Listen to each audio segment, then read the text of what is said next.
আসসালামু আলাইকুম সবাইকে। গাজরের এই বরফিটি খেতে যতটা মজার, তৈরি করা ঠিক ততটাই সহজ। তো আশা করছি আজকের এই গাজরের বরফি রেসিপিটি আপনাদের কাছে ভালো লাগবে। আমার কাছেও ভীষণ ভালো লেগেছে এই বরফিটি, তো আশা করছি আপনাদের কাছেও ভালো লাগবে। প্রথমে এখানে আমি 400 গ্রাম নিয়েছি গাজর, আর গাজরগুলোকে খুব ভালো করে ধুয়ে নিয়েছি। ধুয়ে নেওয়ার পর পিলারের সাহায্যে খোসাগুলোকে ছাড়িয়ে নিচ্ছি, আর ছাড়িয়ে নেওয়ার পর গাজরের দুই পাশটা একটু কেটে নেব। এভাবে করে সবগুলো গাজরই পরিষ্কার করে নেব। আপনারা চাইলে অতিথি আপ্যায়নেও কিন্তু এই রেসিপিটি ঝটপট তৈরি করতে পারেন। তৈরি করা কিন্তু খুবই সহজ, আর খেতেও কিন্তু ভীষণ ইয়ামি। একটি গ্রেটারের সাহায্যে গ্রেট করে নেব, আর গ্রেটারের যে চিকন অংশটা আছে ওই অংশটা দিয়ে গ্রেট করে নিতে হবে। তো এভাবে করে সবগুলো গাজর গ্রেট করে নিয়েছি। নেওয়ার পর চুলে একটি প্যান বসিয়ে দিয়েছি। প্যানে দিয়েছি 3 টেবিল চামচ পরিমাণে ঘি। ঘিটা যখন গরম হয়ে আসবে ওই পর্যায়ে এখানে অ্যাড করছি 2টি এলাচ। এখানে 2 টেবিল চামচ পরিমাণে দিয়েছি সুজি, আর সুজিটা দিয়ে একটু নাড়াচাড়া করে ঘিয়ের মধ্যে ভাজতে হবে। একটু ভালো করে ভেজে নেব।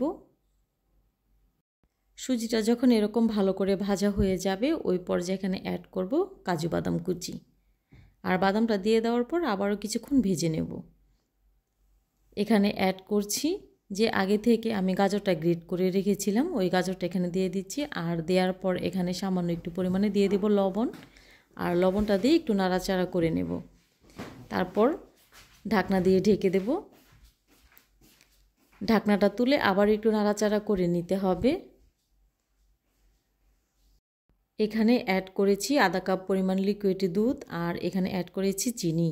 চিনিটাকে আমি এখানে পরিমাণে কম দিয়েছি, যেহেতু লাস্ট পর্যায়ে আমি এখানে কনডেন্স মিল্ক ব্যবহার করব। তাই একটা পর্যায়ে যখন এরকম নরম হয়ে যাবে ওই পর্যায়ে যে আগে থেকে এলাচ দিয়েছিলাম ওই এলাচটা এখান থেকে ফেলে দিয়েছি। ফেলে দেওয়ার পর এখানে আমি 1/3 কাপ দিয়ে দিচ্ছি কনডেন্স মিল্ক, আর কনডেন্স মিল্কটা দিয়ে দেওয়ার পর আবারও খুব ভালো করে নাড়াচাড়া করে নিতে হবে। এই মিষ্টিটা যাকে খাওয়াবেন সেই প্রশংসা করতে বাধ্য হবে, খেতে এতটাই মজার। আর এই রেসিপিটা আপনারা ঘরে তৈরি করে দেখতে পারেন যে খেতেটা কতটা ভালো হয়। আর এই রেসিপিটি তৈরি করে অবশ্যই আমাকে কমেন্ট করে জানাবেন খেতে ঠিক কেমন হয়েছে। আমার হাজবেন্ড কিন্তু ভীষণ পছন্দ করেছিল এই বরফিটি, আমার কাছে অনেক ভালো লেগেছে। কিছুক্ষণ নাড়াচাড়া করার পর যখন এরকম সম্পূর্ণ শুকিয়ে যাবে এবং প্যান থেকে আপনা আপনি উঠে আসবে ওই পর্যায়ে বুঝে নিতে হবে যে বরফিটি কমপ্লিট। আর বরফিটি যে পাত্রে আমি সেট করব ওই পাত্রটা ঘি দিয়ে খুব ভালো করে মাখিয়ে নিয়েছি। আর মাখিয়ে নেওয়ার পর একটু সমান করে দিতে হবে। একটু সমান করে দিয়ে এমনিতে রেখে দিতে হবে, বা ফ্রিজে রেখে ঠান্ডা করে নিতে পারেন। রেসিপি ভালো লাগলে শেয়ার করার অনুরোধ রইল। তো এরই পর্যায়ে আমি বরফিটি ঠান্ডা হতে দিয়ে দেব। তো ফিরে এলাম বরফিটি ঠান্ডা হওয়ার পর, আর ঠান্ডা হওয়ার পর আপনাদেরকে আমি কেটে দেখাচ্ছি। আপনারা আপনাদের পছন্দ মতো কেটে নিতে পারেন। এই বরফিটা খেতে যতটা মজার আর তৈরি করা কিন্তু ততটাই সহজ। তো পছন্দ মতো কেটে নিচ্ছি, আপনারা আপনাদের পছন্দ মতো কেটে নেবেন। আর দেখতে মাশাআল্লাহ কতটা সুন্দর হয়েছে দেখে বুঝতে পাচ্ছেন। আপনারা তো অনেক রকমের বরফি রেসিপি দেখেছেন, তবে এরকম বরফি রেসিপি তৈরি করে দেখতে পারেন। খেতে কিন্তু মন্দ হয়নি, খুবই ভালো হয়েছে।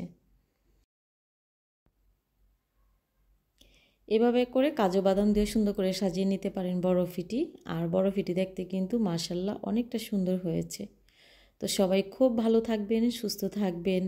এতক্ষণ সাথে থাকার জন্য সবাইকে অনেক অনেক ধন্যবাদ জানাচ্ছি। আল্লাহ হাফিজ।